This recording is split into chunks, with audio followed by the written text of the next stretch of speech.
pet projects. I'd love to get back to the drawing board and start doing more drawings and paintings. I love Orientalism, art movement from the early 1900s, and I've always kind of thought it would be cool to do Planet of the Apes scenes in that style, because it is such a great, very realistic painting style, and I have always disagreed with it being called Orientalism because there's nothing Oriental about it. It's very Arabian is all of the imagery that I've always seen of it, but I guess back in those days they considered Arabia as part of the Orient or something. It's confusing to me, and I'd have to look it up to understand why it is called what it's called. But yeah, I'd love to do a bunch of paintings or illustrations in that style of, and I'm thinking of a couple of famous Orientalist paintings where it's a marketplace with sheiks and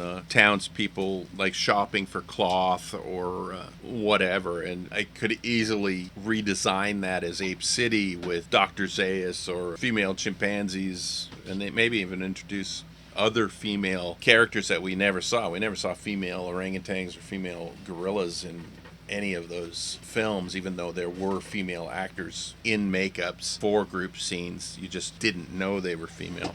No, didn't we see the child chimp with his mom? True, but he was a gorilla. So, yeah, his mom would have been a gorilla, but we don't see her clearly. So, yes, there is a female gorilla, but she's in such the shadows and the distance in that funeral scene that we never saw what she looked like. Right. Now I'm wondering who that was. If it was the Othello lady that her and her sister did a lot of work on the ape movies, both as apes as well as regular players. There's a great book that came out a year or two back called Who Says Apes Have No Tails, and it's her story. And our client, Dean Preston, out of New Zealand or Australia, the one that we restored the boots and costume for. He was in New Zealand. He wrote it. It's a good read. So yeah, that would be a realistic personal project for me, would be to get back to the drawing board. Flex your artistic muscles.